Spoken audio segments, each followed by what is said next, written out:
जय श्री राम बंधुओं, कैसे हैं आप सब। आप सभी का पुनः हमारे यूट्यूब चैनल पर हार्दिक स्वागत है। आज हम यात्रा करेंगे, दर्शन करेंगे विंध्याचल धाम। विंध्याचल जो शक्तिपीठ में से एक सिद्ध पीठ है, यहाँ पर विंध्यवासिनी माँ विराजमान है। तो आइए हम सब लोग आज इस शक्तिपीठ का दर्शन करते हैं। 51 शक्तिपीठ में से एक है विंध्याचल शक्तिपीठ, जिस पर माँ विंध्यवासिनी जहाँ विराजमान रहती हैं। तो आज हम सब लोग माँ विंध्यवासिनी का और अष्टभुजा और भगवती काली जी का हम सभी लोग दर्शन करेंगे। बंधुओं, विंध्याचल में माता के पूर्ण रूप से दर्शन प्राप्त होते हैं। कहते हैं यहाँ पर त्रिकोण परिक्रमा करने का बहुत ही लाभ प्राप्त होता है, जिसमें माँ विंध्यवासिनी और काली को और अष्टभुजा माता का दर्शन किया जाता है। बंधुओं, अब हम चर्चा करते हैं कि विंध्याचल आने के लिए सबसे सुगम साधन क्या है। विंध्याचल आने के लिए आप अपने पर्सनल वाहन से या बस इत्यादि के द्वारा और या फिर ट्रेन के द्वारा विंध्याचल आ सकते हैं। अगर आपके क्षेत्र से विंध्याचल के लिए कोई गाड़ी, ट्रेन इत्यादि नहीं मिल रही है तो आप मिर्ज़ापुर आकर फिर विंध्याचल आ सकते हैं। तो मिर्ज़ापुर से लगभग 6 से 7 किलोमीटर की दूरी पर विंध्याचल मंदिर स्थित है। तो आप वहां से विंध्याचल आइए। विंध्याचल आने के बाद सर्वप्रथम आप लोग गंगा घाट पर आकर सुंदर पावन पवित्र पावनी गंगा में स्नान करेंगे। यहाँ पूजन पाठ करने के पश्चात हम लोग मंदिर की ओर बढ़ेंगे। माँ गंगा घाट से थोड़ी ही दूर पर मंदिर स्थित है। आप लोग पैदल ही मंदिर तक जा सकते हैं। और यहाँ पर अभी कुछ ही दिन पूर्व सरकार के द्वारा मंदिर में कॉरिडोर का निर्माण हुआ है, जिसका आप सभी लोग दर्शन कर रहे हैं। कॉरिडोर निर्माण के बाद मंदिर की सुंदरता और बढ़ गई है। यहाँ पर सुंदर सुंदर भक्तों के लिए व्यवस्थाएं की गई हैं और कुछ निर्माण अभी भी चल रहा है। नवरात्र या अन्य पर्वों पर यहाँ पर विशेष रूप से भीड़ होती है। जो यहाँ पर भक्तों की संख्या होती है वह लाखों में पहुँच जाती है। अन्य दिनों में भीड़ साधारण रूप से होती है। आइए हम लोग अब विंध्यवासिनी माँ आदिशक्ति परम्परातक जगत जननी जगदम्बा विंध्यवासिनी जी का दर्शन करते हैं। सामने जो विराजित माता हैं वह विंध्यवासिनी माँ हैं। चित्र के द्वारा आप सभी भी दर्शन करें और कमेंट में जय माता दी अवश्य लिखें। यहाँ पर देखिए आप लोग बहुत सारे भक्त मंदिर के ऊपर परिक्रमा करते हैं और कुछ भक्त नीचे भी मंदिर में कॉरिडोर का आनंद लेते हुए मंदिर की परिक्रमा करते हैं। कॉरिडोर के अंदर ही हवन कुंड का सुंदर दिव्य निर्माण है।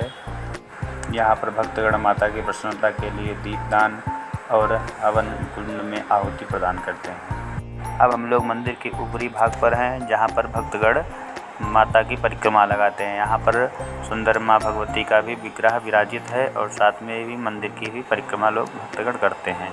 मंदिर के परिक्रमा के बाद हम लोग नीचे आते हैं। यहाँ पर अन्य मंदिर और भी हैं जिनका आप सभी लोग दर्शन करें।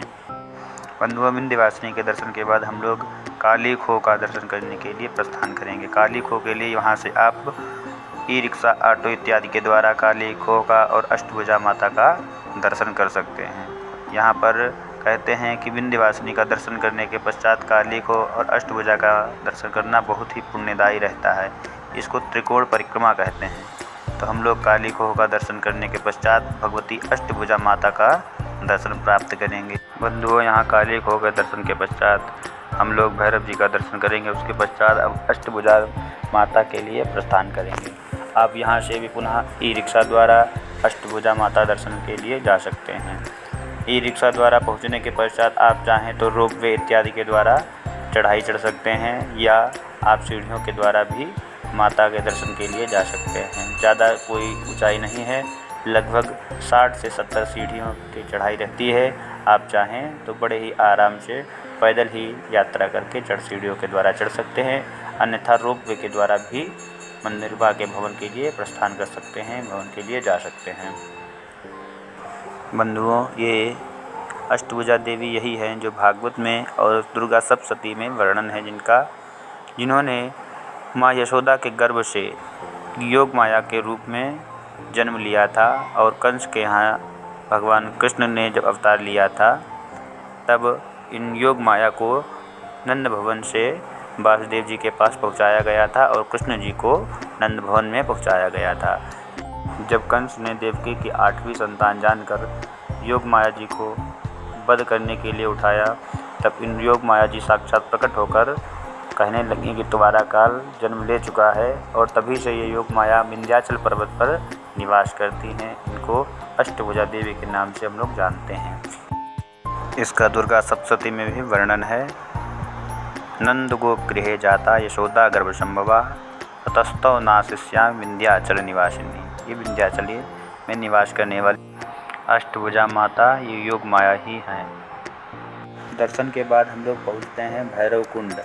भैरव जी का दर्शन करने के लिए पहुँचते हैं भैरव कुंड का, और भैरव जी का दर्शन करते हैं। बंधुओं, यहाँ पर दर्शन करने के पश्चात हम लोग पहुँचते हैं अब सीता कुंड। सीता कुंड में दर्शन करने के पश्चात हम लोगों की जो विंध्याचल की यात्रा है वह संपन्न होती है। आप भक्तों को कभी भी आप लोगों को अवसर मिले विंध्याचल अवश्य जाएं। यहाँ पर आदिशक्ति परम्बरा का दर्शन करें, जो पूर्ण रूप से शक्तिपीठ के रूप में विराजित हैं।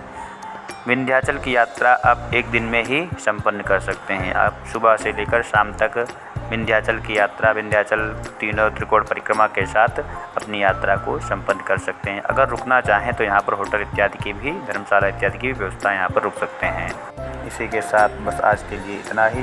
पुनः एक नए वीडियो के साथ, एक नई यात्रा के साथ मिलते हैं। जय श्री सीताराम, जय श्री राधे श्याम।